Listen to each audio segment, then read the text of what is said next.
নমস্কার বন্ধুরা, আজ আবারও একটা রেসিপি আপনাদের সামনে শেয়ার করতে চলেছি। আপনারা প্রথম থেকে পুরো ভিডিওটা শেষ পর্যন্ত দেখতে থাকুন। আজকে বানাবো বাড়িতে থাকা উপকরণ দিয়ে ভেজ ডাল রেসিপি। চলুন তাহলে শুরু করি। তো দেখুন বন্ধুরা, তার জন্য প্রথমে আমি মুগ ডাল আর মুসুর ডাল মিশিয়ে নিয়েছি, দিয়ে একটু কড়াই গরম করে নেব। দেখুন এইভাবে হালকা আঁচে নাড়াচাড়া করে একটু ভেজে নিচ্ছি। ডালটা যখন ভাজা হয়ে যাবে তখন কিন্তু খুব সুন্দর একটা ফ্লেভার আসবে বা আর গন্ধ আসবে, তখন নামিয়ে নিতে হবে। তার আগে যদি কোনো বন্ধু আমার চ্যানেলে নতুন হয়ে থাকেন, চ্যানেলটি সাবস্ক্রাইব করে বেল আইকনে সেট করে দিন সবার প্রথমেই আমার রেসিপি পেতে। খুব বেশি আঁচ বাড়ানো চলবে না, তাহলে কিন্তু ডালটা পুড়ে যেতে পারে, এতে কিন্তু ডালের স্বাদটা নষ্ট হয়ে যাবে। এজন্য হালকা আঁচে ভাজতে হবে।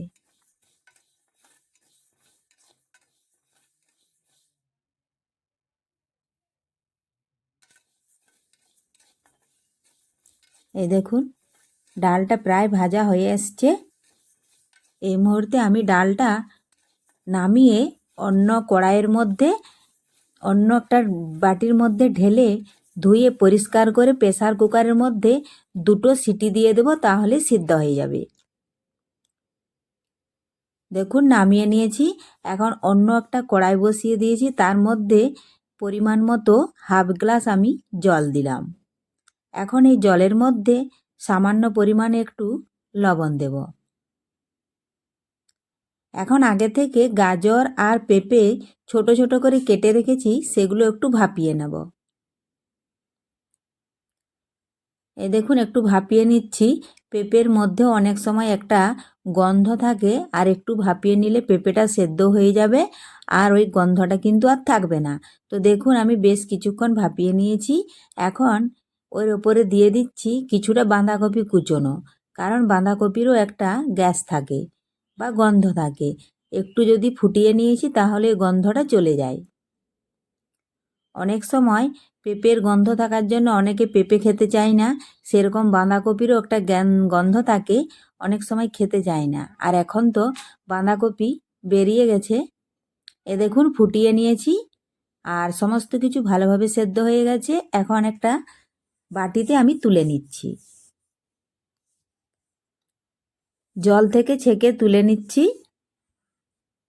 তোলা হয়ে গেছে। এখন কড়াইটা ধুয়ে আবারও পরিমাণ মতো সাদা তেল দিয়ে দিচ্ছি। তেল গরম হয়ে গেছে, দিয়ে দিলাম গোটা জিরে, 5 ফোড়ন, 2 টুকরো তেজপাতা। একটু ভেজে নিয়ে কিছুটা পেঁয়াজ কুচি দিয়ে দিচ্ছি। পেঁয়াজটা একটু ভেজে নিচ্ছি। পেঁয়াজ ভাজা হয়ে গেছে। এখন আমি দিয়ে দিচ্ছি হলুদ গুঁড়ো, আদা, জিরে, রসুন, কাঁচা লঙ্কা বাটা, তার সাথে দিয়ে দিলাম টমেটো কুচি। এখন নাড়াচাড়া করে মিশিয়ে মশলা একটু ভেজে নিচ্ছি।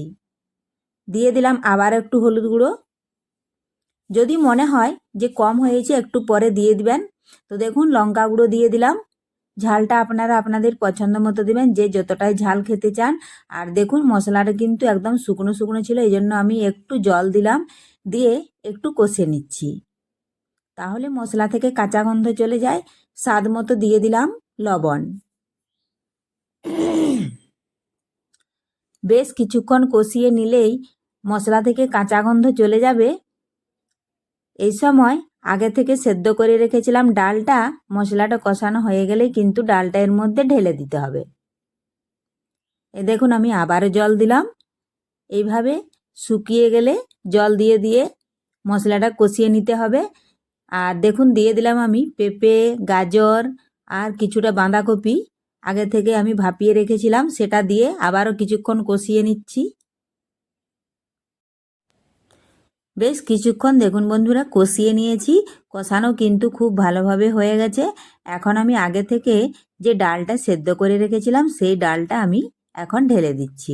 ডালের মধ্যে খালি একটু লবণ দিয়েছিলাম, আর দেখুন ঢেলে দিয়েছি। এখন নাড়াচাড়া করে মিশিয়ে নিয়ে আবারও কিছুক্ষণ ফুটিয়ে নেব, তাহলেই তৈরি হয়ে গেল সুস্বাদু ভেজ ডাল রেসিপি। তো আজকের এই রেসিপিটা আপনাদের কেমন লেগেছে কমেন্ট করতে অবশ্যই ভুলবেন না।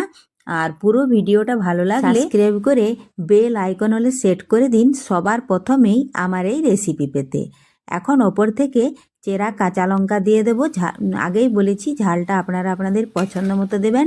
আমি এখানে 3টে দিয়েছি, আপনারা পারলে এর থেকেও বেশি দিয়ে দিতে পারেন। তো আজকের মতো ভিডিওটা এখানেই শেষ করছি। দেখা হবে আবারও পরের ভিডিওতে।